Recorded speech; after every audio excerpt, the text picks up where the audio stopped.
Yeah, I think that'll do it. Yeah. Good. So, if we're getting nostalgic for the 90s tonight, this story's going to be a little dated. But, can you hear me? All right.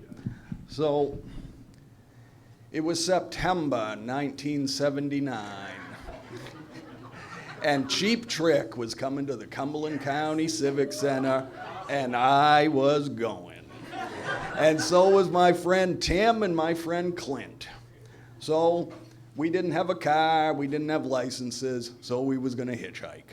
So we got together our travel gear, which was a half gallon of Allen's coffee brandy, a jug of milk, and a couple joints.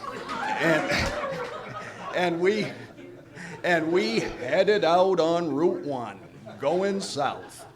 Now, Tim had some other travel gear with him that he whipped out, and it was a very large bottle of prescription cough medicine.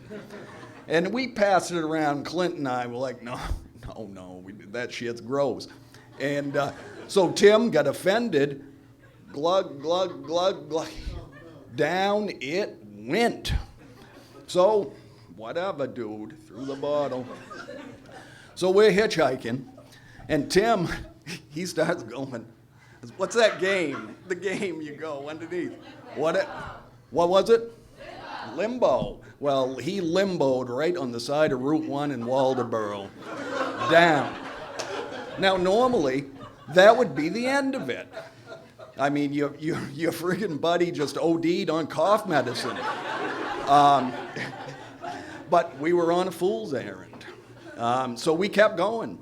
Of course, nobody picked us up, but then we see this red Datsun coming with a white cap, and it's coming, and I said, I recognize that truck. That's Tim's father. So he stopped, and he said, what have you guys been doing? And we said, drinking brandy. And he said, where you going? Nowhere. So help me get him in the truck. So we did. We got him in the truck, and we kept going. Now, it's much easier to get picked up hitchhiking if you don't have a corpse with you. So before long, we were on Marginal Way in Portland, and we finished off the brandy and started up over Franklin Tower, down over the hill, and got to the parking lot, and there was the big parties going on. And we scored a dime bag and some Quaaludes. Jesus Christ. We're high school kids. Now, Clint was the only one left with me. Clint, I don't think Clint had parents. He lived with his brothers. They were all motorcycle people.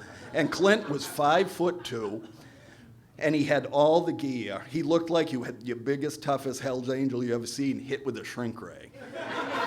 So he had the chains and the big boots. And he was tough. He was a tough kid. And he's, God rest his soul, anyway. But so we scored that, and we headed into the concert. And you had to go through 2 cops. And I'm going, and one cop looks at the other and says, this fucker's dumber than he looks. And he reached in, he pulled that bag of weed out of my shirt pocket. I just had it sticking up there. So, rah, rah, rah, rah. I said, shut the fuck up, Clint. So we get in, general admission show. We go down to the floor. Those days, people would throw Frisbees around and everything. I'm standing there, and I see a Frisbee coming. Nailed Clint right in the head. Dropped him. He was down. So I got him up. The show hadn't even started yet. I got him, we went way up in the big seats. And both of us fell right to sleep before the show even started. So, not intermission, what's the end when they play the big hits? Encore. Surrender. I know we're not supposed to sing, Michael, but that big song. Clint woke up and started swinging his leather jacket around on these stairs, and then fell. Fucking chains flashing, boots clacking, rolling right into people. I said, Clint, that wasn't a strike, but it was a goddamn spare.